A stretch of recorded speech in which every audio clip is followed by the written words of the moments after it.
Hi, everyone. Oh, I got a good morning. That was nice. It's a pleasure to be here, and thank you all so much for coming to listen to my talk. Can you all hear me? Cool. So I'm talking about the human side of cybersecurity today. Now, despite the title, if you've come to see Half of the Good, the Bad, and the Ugly, you're going to be disappointed. So I'm just getting that out there now.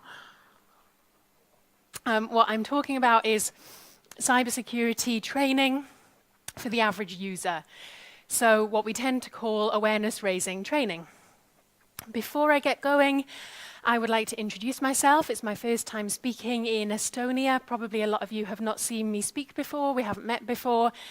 So I thought I'd give you a couple of minutes intro so you find out a little bit about me. So I am Dr. Jessica Barker. I am going to plug in the clicker.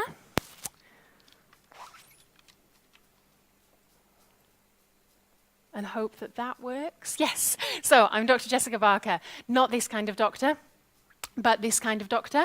So I can't help when this happens because my work is much more serious. I work in cybersecurity, but I am not one of these.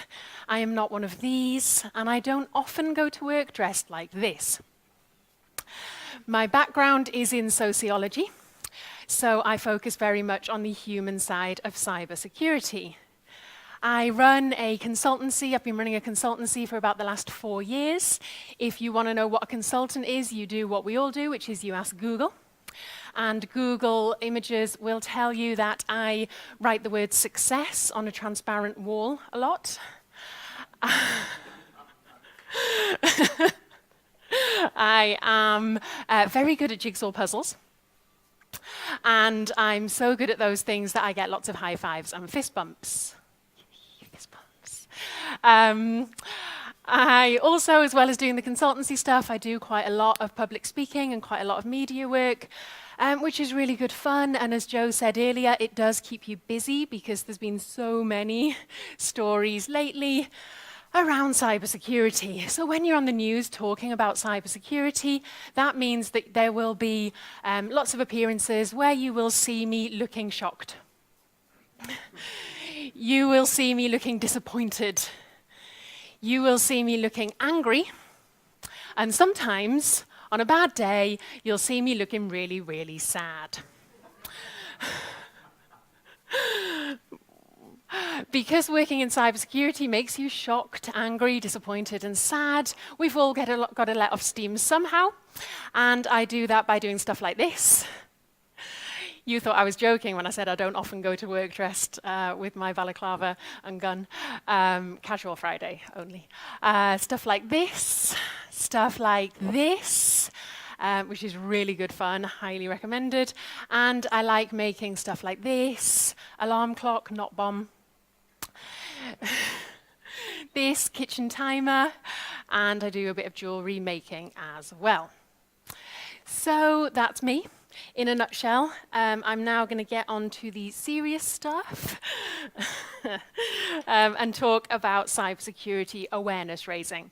And what I want to talk about is there's been a huge rise in cybersecurity awareness raising, which is great. We've seen more organizations putting money behind their training programs, understanding that cybersecurity isn't just an IT problem and that actually it should be part of everybody's job. All really good things. But one thing we have seen alongside that is some bad awareness raising and some bad approaches to awareness raising. And actually then that can be more detrimental than maybe not doing any training at all. So what I want to talk about is the good and the bad of awareness raising and how you can do it in a more positive way and where are some of the pitfalls and what you should be trying to avoid. So why am I talking about this? Why does it matter? Why do awareness raising? And that's not just a rhetorical question. Why do you think we should do awareness raising? Has anyone got an idea why we should do cybersecurity training for the average user? Go on, be brave, someone. Yes? Yes, great. So to raise awareness in the event of a breach. So what to do if something goes wrong. Brilliant. Yes, yeah, so to stop it before it happens, because often, as Joe said earlier, it's a people problem, it's people making mistakes that causes a breach in the first place. So this is about awareness raising to change behaviors. So we're not just raising awareness for awareness' sake. What we're actually talking about when we're talking about training is we're talking about changing behaviors. We're talking about having a positive influence, stopping breaches happening, making sure people know what to do when something goes wrong, when they click a link in an email that they think may have been a bit fishy, how to spot phishing emails and what to do in the event of them. So not just awareness raising. Even though that's what we call it, what we're actually looking to do is change behaviors. Because if we want to raise awareness, we've done quite well at that. And these are some stats from 4 years ago. I did a survey, only about 100 people in the UK, but asked them quite a lot of questions around cybersecurity, around their attitudes and their behaviors. And what I found, even this was 4 years ago, so I think awareness has increased quite a lot since then. But what I found then was that pretty much everyone thought cybersecurity was important. Nobody thought it was not important. So awareness of the importance of cybersecurity is already quite high. People are quite worried about it. So we can see that people are more worried than not. Twice as many people in the sample rated their worries, with 10 being high and 0 being low, of 7 or above. So people are actually quite worried about this. So if all we're doing is raising awareness, then we've done quite well at that. But as I've said, and as you yourselves have said, we're actually trying to change behaviors. And how are we doing on that? Well, I think we all know that we are not doing quite as well. So people are aware of cybersecurity, they think it's important, and yet, as we can probably all testify, they're still using poor passwords, they're still reusing their passwords across multiple accounts, they're still sharing their passwords. And in the research, one thing I looked at is people who are more worried, do they behave better? And I found that they only slightly do. So people who are more worried about cybersecurity were just more likely to have a unique password and to never share it. But in general, there's not a great correlation. So we can raise awareness, we can even scare people about cybersecurity, but it isn't going to necessarily follow that they will change their behaviors. So when we're thinking about awareness-raising training, we have to think about, okay, how can we raise awareness to constructively, proactively change behaviors? And that's what I'm going to delve into in a little bit more detail. Another example of how behaviors haven't changed is around two-factor authentication. And this is a survey I did last year, year before last. So I did it in 2015, in the summer of 2015. And I asked 1,000 people in the UK whether they felt they understood what two-factor authentication was and if they used it. And I found that 70% of people didn't understand what it was, and 80% of people didn't use it. And I did this survey after being on the news talking about Ashley Madison, one of those pictures where I was looking, I think I was shocked in that one. And the broadcaster asked me, what can people do to be more secure online in general? And I said, as I always say, use two-factor authentication. It's not perfect, people have issues with it, but in general, it makes you much more secure than just having one weak password that you use everywhere. And this broadcaster, who was quite interested in cybersecurity, obviously an educated, intelligent person, said, what's two-factor authentication? And you've probably found this yourselves. A lot of people don't even know what it is, and as I say, most people aren't using it. So people are worried about cybersecurity, they're aware about cybersecurity, but their behaviors aren't following. So what can we do to try and address that? Well, one thing that we need to think about was that first question I had of why. So if you're looking at doing awareness-raising training, if you're looking to talk to someone about cybersecurity, what is the reason for that? Why are you doing it? What behaviors do you want to change? And how are you going to measure that? And people often say to me they don't know how to set metrics around the human side of cybersecurity. They don't know how to measure it. But there's actually loads of metrics you can put in place. So what is it particular to your organization that you'd like to see changing? Are you trying to roll out a password manager, in which case you're going to see how many people before and after the training are using the password manager? Are you trying to encourage greater use of two-factor authentication? Set your metrics around that. Are you particularly worried about phishing and spear phishing emails? If so, then do a phishing exercise before and after your training and see what metrics you get from that. Are people less likely to click on the links after the training? Do you actually just want to see more inquiries coming into the InfoSec team about security and about what people can do to stay secure online? So think about your metrics, think about the behaviors you want to see change, and do some analysis before and after the training session. I recently gave a piece of social engineering awareness raising to a European bank. And they were very worried about phishing, and they were very worried about credential password reuse.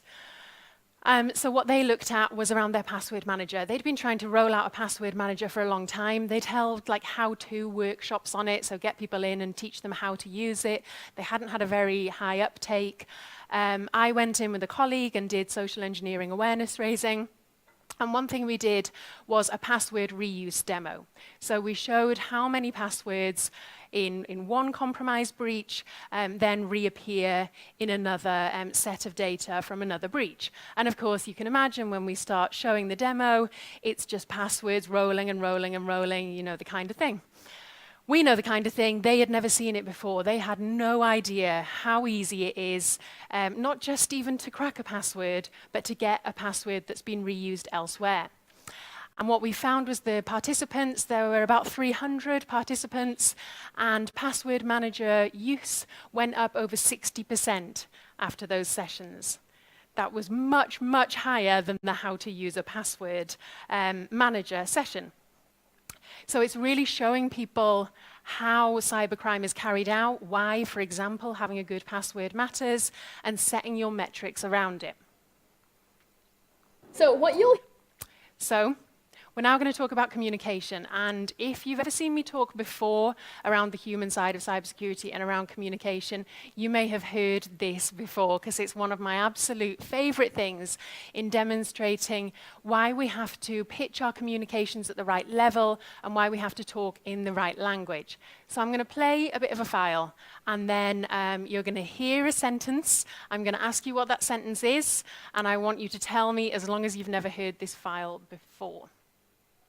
So what you'll hear is a sentence, a spoken sentence, that's been transformed by a computer to sound like gibberish. So.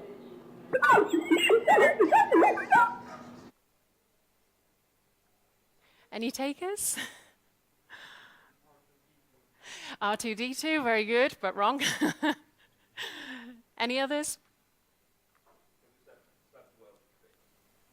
Sorry? Have you slept well today? I did sleep very well last night, thank you. It's so kind of you to ask.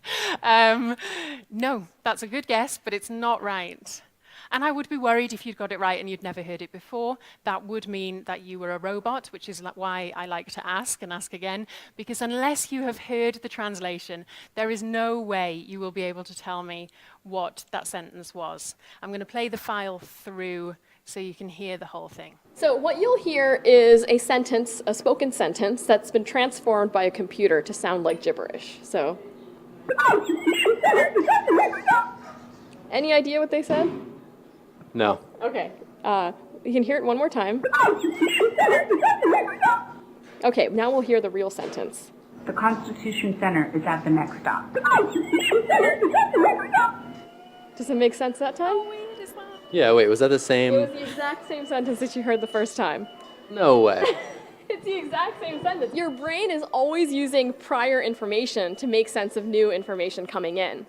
So once you know what the sentence is, when you go back and hear the distorted version, you can apply that information and it makes sense. Now, does anyone not believe me that it is the same audio playing? Because I've had that before. So we can listen to the whole thing again if you want, and you'll hear the sentence from the start, from that first bit of gibberish. And it's really weird for me, because as I say, I do use that file quite a lot, because it is just quite mind-blowing the first time you hear it. But having heard it a lot, I now can't unhear it. So I always hear the Constitution Centre is at the next stop. I'm like, how can't you hear it? Which for me is a really important analogy, because that's exactly what happens in our industry. And it happens to all of us. We get used to speaking at a certain level about technology and about security. We get used to using a certain language, and we fail to recognize the gap that is widening between us and the average user. So we don't understand when we're talking about a DDoS, and when we're talking about two-factor authentication, and when we're talking about password managers, we don't understand why they don't get it. And the reason they don't get it is we're not talking in their language. To them, we essentially are talking gibberish. But of course, I am lumping users together, and I'm saying them and us as if we're all the same and they're all the same, which is of course ridiculous, because every gun makes its own tune, everyone is different, everyone has their own levels of knowledge and previous experience and understanding, and we need to recognize that when we do awareness-raising training. So that's why it's really good to, as much as possible, split your user group up into different types of users. What's the information that they handle? What's their level of exposure to cybersecurity and technology before? And so how are you going to pitch your communications? And you also need to understand that everybody learns in a different way. So what you want to try and do is mix up your methodology and your approaches to learning as much as possible. And for this, I look to accelerated learning. And I've always used the principles of accelerated learning, but for me, it was when I sat through a SANS Securing the Human conference talk, which is why I've referenced Martine there, where she really brought it to life for me and really identified the importance of using all different types of method in learning. And that's why when I give this talk, for example, I use silly memes and I use pictures, and it's why I ask you questions. So even if you don't speak up, even if you don't answer, when I ask you a question, you can't help but have that voice in your head give you an answer. And that in itself helps you learn, because it helps you remember the knowledge. So basically, accelerated learning is how everybody learns differently. And everyone, we will all use, in general, a variety of these methods. So we will all learn by doing, by talking and hearing, by observing, and by problem solving. But in most people, one of those will be dominant, will have a preferred way of learning. And so that's why when you're doing your awareness-raising training, it's good to draw on as many of these methods as you can. Because learning is optimized when we combine all four. Because in doing that, you will reach and you will engage with all the different elements within everyone, but also you will have something for everybody in that room, depending on what their dominant style is. And this really ties in for me with the Feynman technique, which some of you may already be familiar with, from obviously the very famous physicist, Richard Feynman, who had a real knack for distilling something complicated and something difficult and making it easy to understand. Taking a really technical, complicated subject and explaining it to someone in the most basic and easy to understand way. And this is something that we really need to get better at in this industry.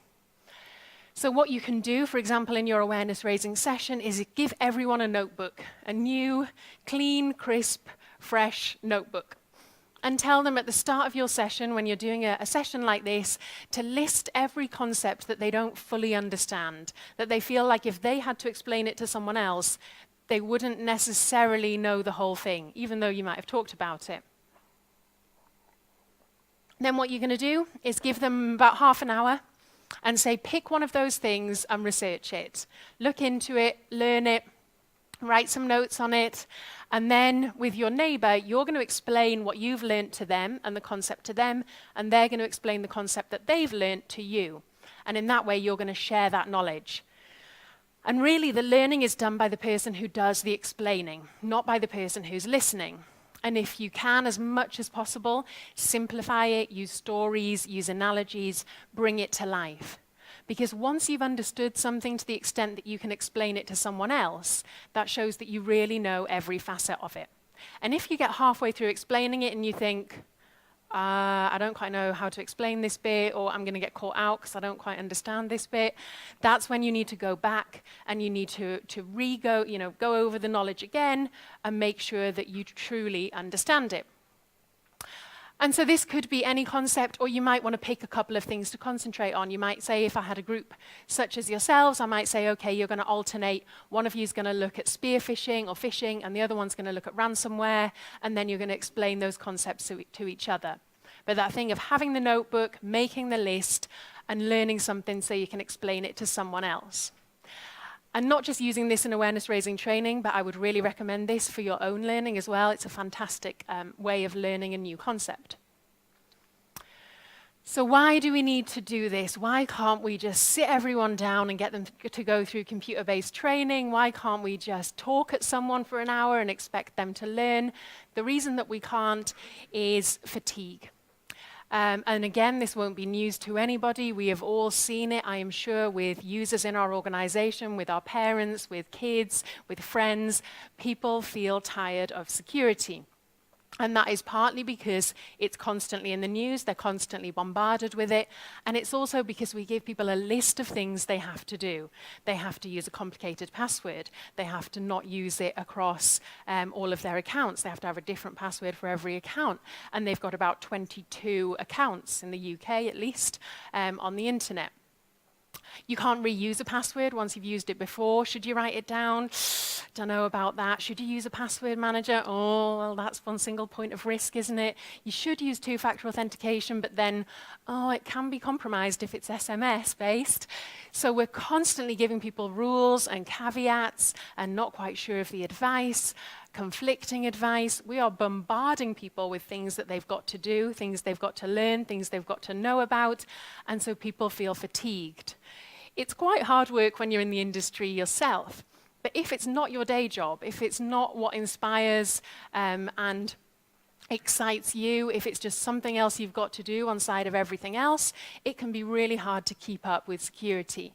So making it as interesting and as varied and as diverse and using different methods of learning is something we can look to try and combat this fatigue. And as well as trying to combat fatigue and the psychological influences of being fatigued by a subject, we also need to consider fear. Because we're not just trying to teach any old subject here, we're trying to teach something that scares people. We're trying to talk about things that make people feel uncomfortable. We're talking about criminals. We're talking about sex abuse. We're talking about exploitation. We're talking about bullying. We're talking about things that make people feel uncomfortable and elicit a response of being scared. People often talk about FUD in this industry, and they talk about, marketing based on fear, and they talk about how you can scare users into behaving in a certain way. And this is something that really interests me as a sociologist.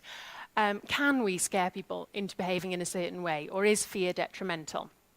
And the reason I did a piece of research on this about 4 years ago, and the reason I did was down to a taxi driver. Has anyone been to Liverpool in the UK in here? Yes, Adrian and Joe. Is anyone familiar with Liverpudlians and their sarcastic sense of humour? Basically, I was in this taxi in Liverpool where I used to live, and I just started up my own business, and I was really proud of myself, and I got in this taxi, and I had a really nice conversation with the taxi driver, and he was telling me, to begin with, we were talking about politics, we were talking about the world, we were talking about the economy, and he was saying times were tough in Liverpool, there's a recession, he wasn't making much money, he was struggling to make ends meet, struggling to cover the costs of his cab. So we were talking about politics in general, which I always find very interesting, and then he asked me what I do. And I said, proudly, I've just started up my own business in cybersecurity. To which he replied, if you've been to Liverpool, you'll recognize it, a typical Liverpudlian way of, well, give up, love, go home, the hackers have won. You might as well just put your feet up and have a cup of tea instead. Okay. So I asked him why he thought this. I was really interested, because you all know what it's like. Often when you tell people you work in this industry, it's like, sometimes the eyes glaze over, sometimes people nod along. It's rare to have such a passionate response from someone who isn't in the industry. So I was really interested in why he thought this. And it turned out that he basically was terrified of the internet. to the extent that it was just past Christmas, and he told me how his 15-year-old son had wanted this particular skateboard for Christmas. And it was either available online or it was available in a shop in London, which is about a 4 or 5 hour drive from Liverpool. He was not going to buy it online because he does not trust the internet. So he got up at 4 in the morning. He drove to London for the opening of the shop at 9 a.m. He bought the skateboard in person at a higher cost than it was online, and then he drove back to Liverpool. He lost a day's work, he lost a day's petrol, he bought that product at a higher price than it was available online, all because the hackers have won and he's scared of the internet. So that's a pretty tough thing for a guy who is already skint, who's already struggling to make ends meet, let alone for anyone. It seems like a very radical response. His wife, on the other hand, thought he was ridiculous and paranoid, and she would use any website, any card, didn't pay any attention at all and thought he was crazy. And to me, this sums up what we are doing in the industry when we try and scare people into a certain behavior. What we do is we either scare them into avoidance, the taxi driver, or denial, his wife. And these are the two extremes that we want to avoid. And it all comes back to what's known in psychology as the extended parallel process model. Basically, a huge piece of research stemming from the 1970s into whether you can use a fear appeal, whether you can use a message based on fear to change someone's behavior. So can you tell people that smoking will give them terrible diseases and then they will stop smoking? Can you tell people that they shouldn't drink and drive? Can you scare people to stop doing something? So this psychologist in the 70s called Leventhal tried to see if he could scare students into getting the tetanus vaccination. Tetanus was a huge problem in the States. Even though there was a vaccine, people were still dying from it. And he thought, okay, I'll scare people into getting this vaccine. He got a bunch of students in. He showed them all the scary symptoms, scary outcome of having tetanus, and then he said, there's a vaccine available, who's going to get it? Loads of them said, yeah, I'm terrified, I'm going to get it. And then 1% of that group went away and got the vaccine. So you can't scare people into acting a certain way. He then got more students back. He split them into 2 groups. He did the same thing with one group that he'd done before. He just scared them. With the other group, he scared them, and then he had a researcher sit down with each one and say, okay, are you worried about this? Yes, I'm worried about this. Are you going to get the vaccine? Yes, I'm going to get the vaccine.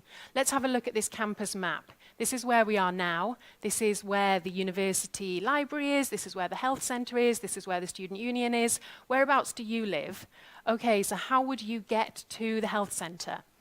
Here are their opening hours. When are you going to go? Oh, shall we make an appointment now? So had someone literally give them a map and walk through the behaviors and how they were going to enact what they wanted to do, which was get the vaccine.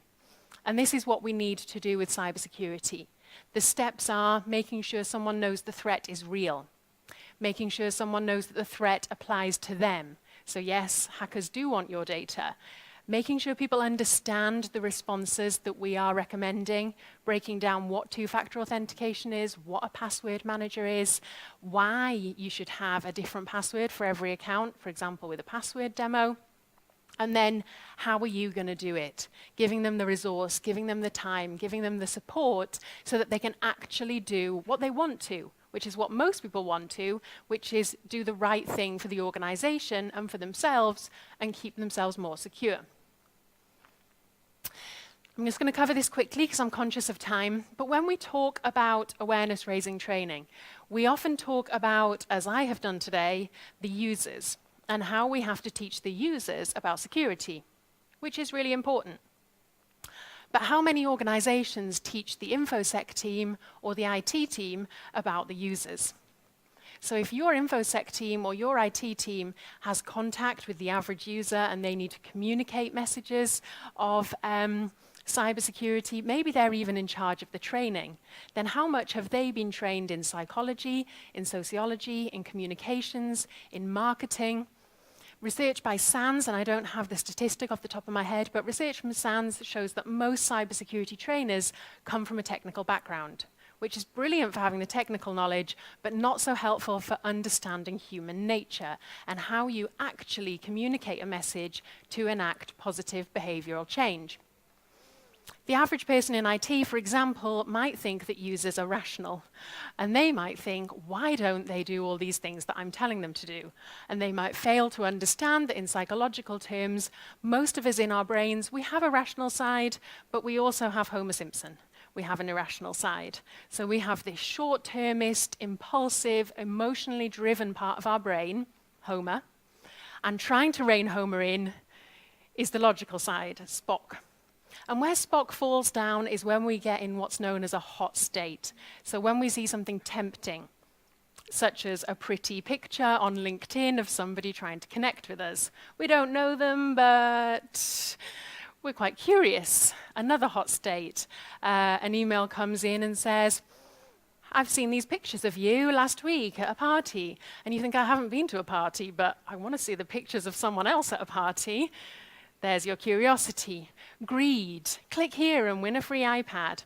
All of these human emotions that elicit a hot state where our logic goes out of the window and Homer says, yes, please, I'll have another donut even though I'm on a diet.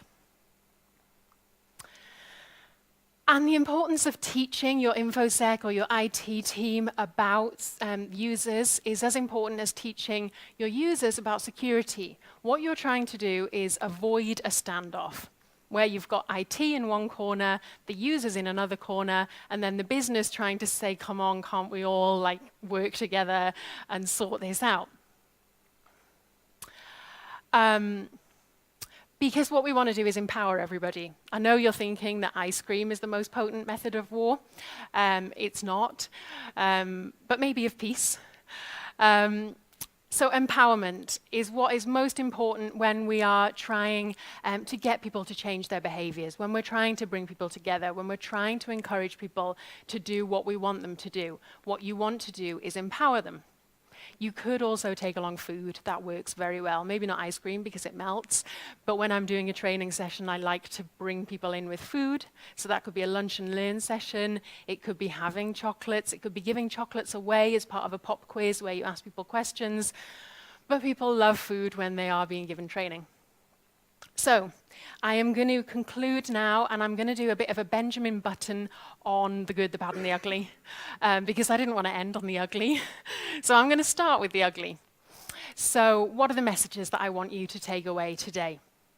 I want you to avoid the ugly of cybersecurity awareness-raising training. And the ugly is where mismanaged fear, uncertainty, doubt, denial leads to a culture where people deny having anything to do with cybersecurity, where they don't want to ask questions, where they don't want to raise their hand where there's been an incident, where they want to just keep quiet and be hidden. And then that leads to an incident happening, and everyone's pointing the finger at each other as to who's to blame. IT and InfoSec are saying it's the user's fault, and the users are saying, why didn't IT keep us safe? And nobody wants to speak up. You've usually got a culture of punishment, not reward, an over-policing of users, and the InfoSec team feel like this organization is so insecure, they are leaving like rats on a sinking ship. And what you have is an organization that is therefore more insecure. The bad. The board are disengaged. There's no money for training. Training is based on a checklist, compliance approach. Nobody's thinking about changing behaviors. They're just thinking, we'll do awareness raising for awareness raising's sake. Users are tired. The InfoSec team think that users are stupid. Nobody is wanting to ask questions or talk to each other. And we have an organization that's more insecure. The good. You have technical messages being translated and communicated to users so that they actually understand them. Remember that gibberish electronic clip.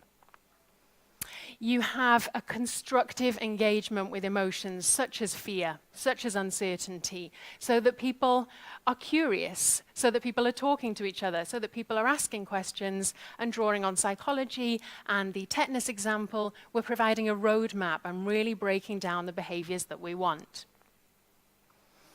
And we're using a culture of rewards, encouragement, empowerment. We're using stories, we're using chocolate, we're using our notebooks, we're using visuals so that people feel empowered and they can ask questions, and they're in an environment where the user is central and the user is the most important person in the training.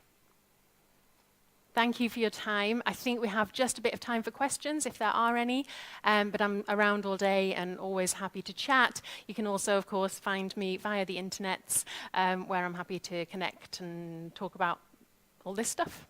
Thanks.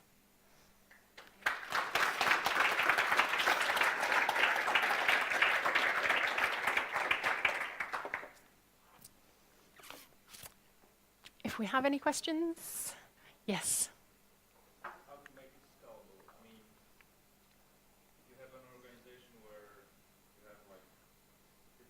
Mm-hmm. Yep. What about if you have your organization has like 100,000? Mm-hmm. Yep, so it's obviously more challenging the more people you've got, and this is where money comes in, and what you need is a decent budget. But at the same time, you can have an impact not just by necessarily getting everyone in the room. So that's where, for me, the bigger the group that you're trying to communicate with, the more impact you want to have, the more of an experience you want to create. So, for example, I talked about the social engineering awareness raising training. That was a huge organization, and we only talked to 300 people face-to-face, 300-ish, which is, you know, a fairly high number.